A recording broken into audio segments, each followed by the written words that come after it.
பங்கெடுத்துப்பாங்க. ஆனால் இங்கே தமிழகத்தில் நிகழ்ந்து கொண்டிருக்கும் ஒரு அற்புதமான நிகழ்வு என்னன்னா, மாணவர்களை பத்தி நாம படிக்கிற செய்திகள் எல்லாமே பஸ் மேல கலாட்டா பண்ணாங்க, போலீஸோட இருந்தாங்க, டான்ஸ் ஆடினாங்க, டான்ஸ் ஆடக்கூடாதுன்னு சொன்னாங்க, அதுல சண்டை, இப்படித்தான் பார்த்திருக்கிறோம். ஹாஸ்டல்ல சண்டை. முதல் முறையாக பெருமைப்படும் அளவிற்கு மாணவர்கள் எல்லாம் ஒரு நல்ல முயற்சியில் ஈடுபட்டிருக்கிறார்கள்.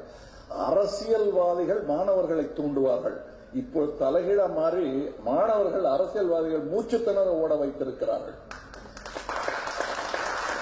அதுல சினிமா நட்சத்திரங்கள் பங்கெடுத்து அந்த ஒளியை இவங்க வாங்கிக்க கூடாது. ஏன்னா ஷோ ஸ்டீலிங் பண்ணக்கூடாதுன்னு நான் நினைக்கிறேன். என்னுடைய படங்களிலேயே ஷோ ஸ்டீலிங் நிகழக்கூடாது என்பதை நான் படித்தது திரு கேபி அவர்களிடம்தான்.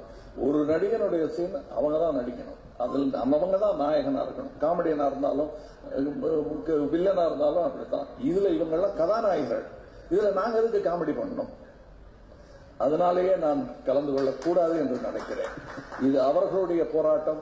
இதை அது என்னுடைய போராட்டம். அவர்கள் குரலில் வருவது மாதிரி பெருமை எனக்கு கிடையாது. என் மகன் பேசுகிறான், என் தம்பி பேசுகிறான் எனக்காக. நாளைய அரசியல்வாதி அங்கு இருக்கக்கூடும். அதனால் அவனை மிரட்டக்கூடாது, அவன்கிட்ட கேட்டுக்கணும். அவனுக்கு இன்னைக்கு சொல்லும் மொழி வன்மை இல்லாமல் இருக்கான். ஆனா அறப்போராட்டத்தில் ஈடுபடும் வரையில் அவனை தடுக்கும் அருகதை யாருக்கும் இல்லை.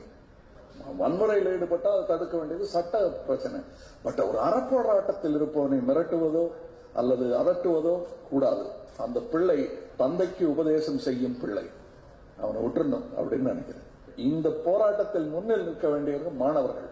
இதுல மாணவர்களே பங்கெடுத்துக்கலைன்னா நாங்க வர வேண்டி இருந்திருக்கணும். யாருமே குரல் கொடுக்கலைன்னா நாங்க வந்திருக்க வேண்டியிருக்கோம். அழகான நல்ல குரல் ஒலித்துக் கொண்டிருக்கிறது. பேசட்டும் அவர்கள்.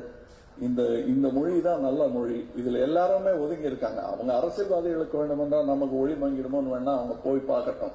எங்களுக்கு கிடைக்க வேண்டிய பாராட்டும் புகழும் கிடைத்துக் கொண்டே இருக்கிறது. அவர்களுடைய அரங்கம் அது. இதில் போய் கலந்து